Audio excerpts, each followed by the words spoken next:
What's up, everybody? Welcome to Podcast Now. I'm Alex, and we got it. We got a trailer for Harry Potter Quidditch Champions. It's about time. Thank God they listened. All of those things, I guess, right? And they showed an okay amount. We got a little bit of gameplay. Now, we didn't get all the roles, right? We really only got one role, and I guess that's okay. But there's definitely things to talk about now, and I gotta be real. The gameplay in the game itself looks really good. Looks very vibrant. Looks very colorful, looks like it pops, and it looks really nice. There's going to be a lot of wink, wink, nod, nods in this video because I still believe we can't talk about, the early play test and, NDAs and all that stuff. So, there might be some if you know kind of statements that I make, but I'm impressed. I really like what it looks like. The customization looks pretty darn deep. There's levels for the brooms, which we'll talk about.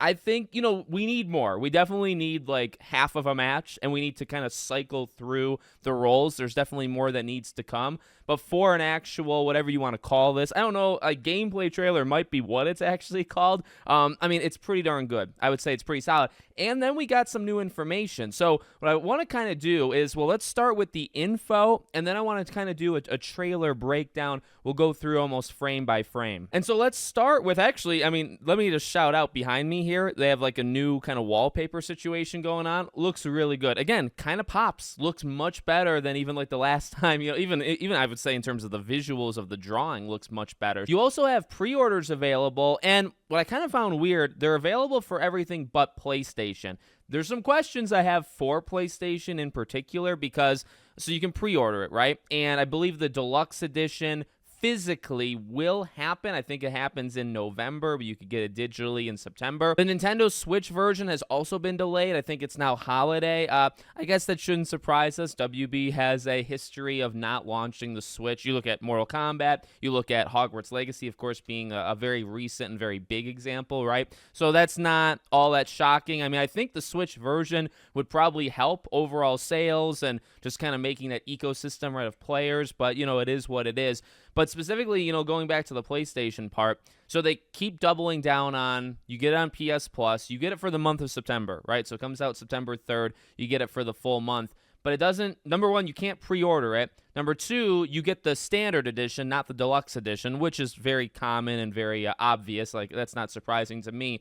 But there's no, those two missing parts, I would say, or there are two missing parts. Number one, you can't pre-order it, so it's as if you can't actually buy it. And you could be saying, well, Alex, if you have PS Plus, why would you? But it's like, well, you would probably want to, or some people would want to buy it instead of doing PS Plus. And then also you think, well, it's only on PS Plus for a month, so you'd have to buy it eventually anyway, right? And then also, there doesn't seem to be any communication as to how, or if it's even possible, to upgrade. So, if you have the standard edition through PS Plus, can you get the deluxe edition in any way? Is there, a discount?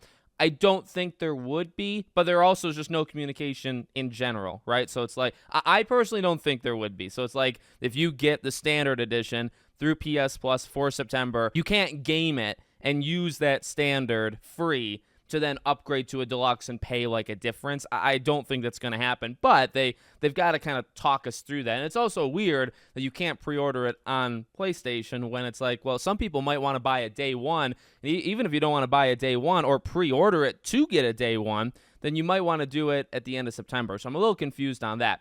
Regardless, let's now look at this trailer. Couple things to note, though. This is more of the attack heavy, just scoring points, right? Just by throwing the quaffle. So this is an enemy, an opposing player having the ball, and it happens very quick, but you end up bumping the person. If you see that, you bump it, now you have it, and then you just kind of go straight away.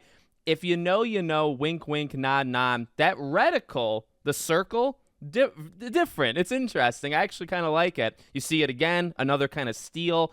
And again, this is a theme. You don't really see the keeper. You don't see the seeker, anything like that. You see things like this, which I think is more kind of movement-based anyway. It's not a bad thing to show. I guess right there they kind of show that there is an edge, right, to the arena. And then even here, right, so a little bit of dodging, I guess you could say dodging, or also maybe pivoting to maybe throw it at a different hoop. You can see the keeper bouncing back and forth, and you see a gold reticle if you know, you know, score there. They talk about the single player mode, rising up the ranks. And these are some very pretty, very, again, I think colorful is just the right word. Like, I know not everybody liked the art style, and I think it was more the art style of the character versus like the environment. I think those environments look gorgeous. Truly. I've never had a problem with the characters as well, by the way. As you can see now, they're going to start focusing more on the characters. But we also now get the next part of this, which, it's going to be hard to like be able to say certain things here, but you have these hoops, right? And they clearly give you a boost. There's more to say about the hoops, but I'll keep my mouth shut. But as for that, let's just say I think it's going to be a pretty important part of of the game there. And again, just talking about the competitive modes here, nothing too special. A little bit of boosting again, charging up. Like, that's very clearly charging up, right? Would you imagine kind of whipping it in versus holding it, like getting more power as well, and then throwing it. And that keeper sucks, by the way. Keeper, very bad keeper, but. I think some like end game cutscenes kind of there. Now they talk about the characters, being able to play as like the licensed characters. That's probably where people have more of an issue, right? Because of like the looks. But again, I don't mind it. And then they say, you could either play as them or you can play as a person of your own, right? And you can create it. And, you can see, there's a lot to look at here. For my money's worth, there's plenty of customization. But this is probably the most interesting thing to me, at least right now, is you see all the different, types, the modern series. So they're going to kind of divide it up into, the series of brooms or whatnot. Actually, you can see underneath it too, vintage, right? So you have all of the different ones. There's two things I want to look at. You look level 1. So I imagine, and I don't know this, but as you play with the broom, I imagine you level it up. And then those levels might increase the speed, durability, and agility of that broom. And it seems like, I think they go through you can see like each of them is a little bit, I think actually all three of those, maybe the first and second one were a little bit of a change, but you imagine those things change with the more rare kind of brooms, or again, as you level them up. It's interesting what like durability, maybe that's like, when you're flying around and if you get hit, you won't immediately lose the ball. I don't know if that would be fair, though. Could be something with, like, if you get hit by somebody else or you get hit by an object or whatever, maybe you don't fall off or, whatever it might be. I actually really don't know it. The durability, like, that's going to be interesting. And now it's just a freaking montage, right, of every single color and scarf and hair and glasses. And I think it looks good. Again, like, I'm not a big creative guy, but, I think that looked pretty darn solid. And then you get more cinematics.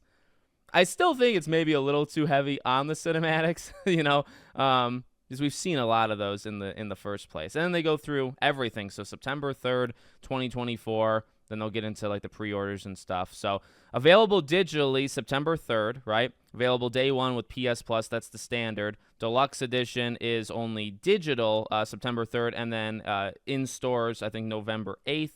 It's a smaller screen on my end. So you have that, and then I think it'll show,